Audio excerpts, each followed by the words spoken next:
Hello and welcome to another exciting video here in Mathland. Today we're going to talk about Descartes' rule of signs. Okay, this explains or kind of lays out the types of solutions, types of possible solutions that you're going to get when you have a function here.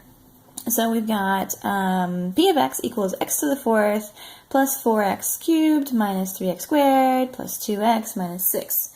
Okay, so it's not going to give us the actual solutions, it's going to set up the types. So positive, negative, imaginary. It's going to let us know how many of each we're looking for. So when we are solving, if we have parameters like I'm only looking for 2 positive numbers, I don't have to keep checking positive numbers for my solutions. So that's what Descartes kind of found out by the pattern set up in these functions. So I'm going to set up a little chart here. I'm going to have positive answers, and then I'm going to have negative answers and imaginary answers. Okay. And what he looked at is that the signs of these terms related to the types of solutions that you would get. So when we're looking at just these terms, sorry, it's a little squished over here, I'm seeing a positive x to the fourth. So positive, that's a positive term right there. Just x to the fourth is positive. And this term right here is also positive. That's just how it is. And this term right here, negative 3x squared, that's a negative term. Just looking at them individually, that's a positive number. This is a negative number. This is a positive number, and this is a negative number. So I'm writing down the signs of the terms as they are, as we see them. We're not doing any kind of arithmetic here to figure out anything. We're just identifying the positive and negative terms as they're laid out here. So what Descartes said, hey, if you count the changes from positive and negative going through the terms, that will indicate the number of positive answers that you'll have. So if we look here, I have 2 positive terms. The signs don't change between these terms. This is a positive term, that's a positive term. Nothing's changing there. Now when we go from this 4x cubed to negative 3x squared, these signs change. This is a positive term, and it goes to a negative term. So he counts that as a change. Look, it went from positive to a positive term to a negative term. We're not doing anything. We're just looking at this. And then from a negative 3x squared to a positive 2x, that's another change. And then over here we have positive 2x minus 6. So we're just looking at the signs of these terms as they are. So we have 1, 2, 3 changes. From positive to negative to positive to negative. So we're going to write down 3 in the positive column. Now what we're looking for as far as our possible solutions is 4 possible solutions, because 4 is the degree of this polynomial. 4 right there. That's going to indicate how many possible solutions we have. So if we have 3 positive, we're going to have either 1 negative or 1 imaginary. So to figure out if we have negative solutions, we're going to plug in a negative 1 for all the x's. So if I plugged in negative 1 for that first x, negative 1 to the 4th power, would that end up being a positive or a negative term? So negative 1 to the 4th power, that would give me a positive term. It would end up being 1, right? Now here, if we plugged in negative 1 in that x position, it would change the sign of this term. So now this term would now be negative 4. So that's going to change the sign of that overall term. This one's not going to change because negative 1 to the 4th power, not going to change. It's going to stay what it was before. It was positive before, it's now going to stay positive. And this one here, negative 1 to the 3rd power, that's going to change the sign of this because it's going to make that a negative. It was positive 4, it's going to change it to a negative. Same thing here, if we plugged in a negative 1 here, that's not going to change because negative 1 squared is going to be positive 1. It's not going to change the sign of this term at all, so it's going to stay a negative term. Over here we have plus 2 and negative 1. Now that's going to change the sign because 2 times negative 1, that's going to be negative, and that's going to change this sign right here. So this term is actually going to be negative as well. And then we have a negative 6, which is still negative. It doesn't change because it doesn't have an x value with it.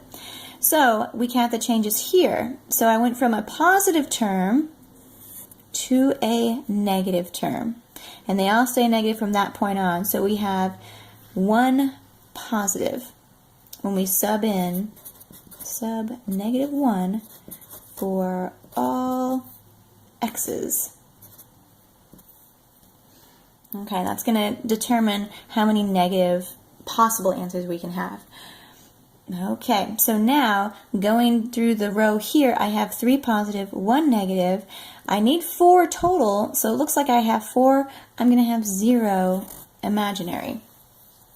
Okay, so another thing that he noticed is that if you take 2 away from the positive column, you still have some options for your possible answers.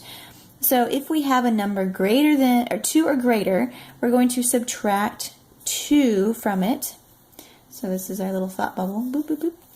And so 3 minus 2, that's going to be 1. So we could have 3 positive answers or 1 positive answers. And the negative column does not change at all. It's going to remain 1. Because if you still subbed in a negative 1 for all your x's, it's still going to be 1 change. And then imaginary just gets the leftovers. So we have 1 positive, 1 negative. That's 2. I need 4, so it's going to be 2 imaginary, because this all should equal 4. Coming from the degree of this polynomial. Okay, so that's our chart. These are our possible answers. I could have 3 positive, 1 negative, and 0 imaginary, or I could have 1 positive, 1 negative, and 2 imaginary. Okay, let's try another one.